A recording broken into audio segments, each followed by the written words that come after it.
Hello everyone, good morning. Welcome to today's session on Azure AI Search series. I am Abhishek Jalan, an Azure cloud enthusiast based in UK. So today we are going to learn about creating and utilizing a knowledge store with Azure AI Search for advanced data analytics and processing. So let's have a brief introduction to knowledge store.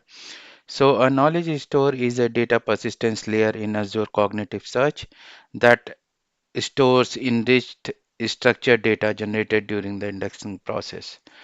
So it acts as an extension of Azure's AI search enrichment pipeline, enabling downstream analytics, custom applications, and machine learning models to leverage this data effectively.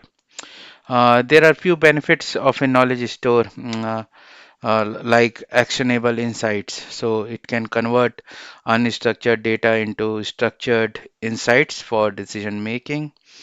It has a benefit of integration where it supports data integration with analytics pipeline platform like Power BI or external databases. It helps in if cost efficiency, it persists only the data you need, optimizing the storage and processing cost. It is also very scalable. It can handle large data enrichment and analytics workloads.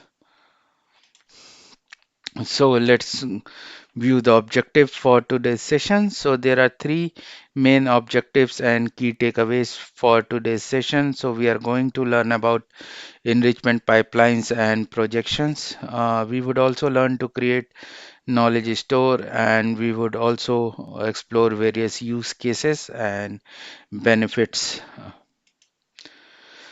So, an enrichment pipeline is a series of processes designed to extract, transform, and enrich raw data from unstructured or semi-structured sources.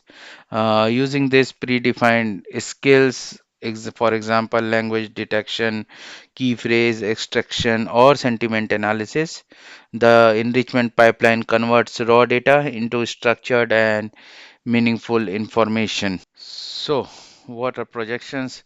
So, projections in Azure AI Search refers to the selection and storage of specific fields or data elements from the enriched content created by the enrichment pipeline. Projections also defines how enriched data is persisted in knowledge store and determines its format and storage location. So, shaper skills can be used to define projection in simple, readable, and manageable format. So, as we know that as we keep on evolving the skill set, we keep on adding additional skills in the skill set definition. It becomes very complex. So, we can use shaper skills to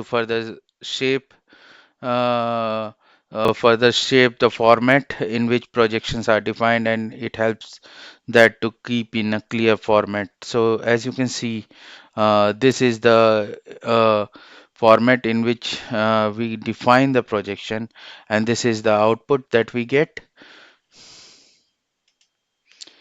So to create a knowledge store, knowledge store object is defined in the skill set as we already discuss. This knowledge store object must also define the connection string to the storage account that is used as a knowledge store. You can also define an object projection, table projection, or file projection depending on the use case, although you must define them separately. So even though projection list contain table, object, and files, they are mutually exclusive in project definitions.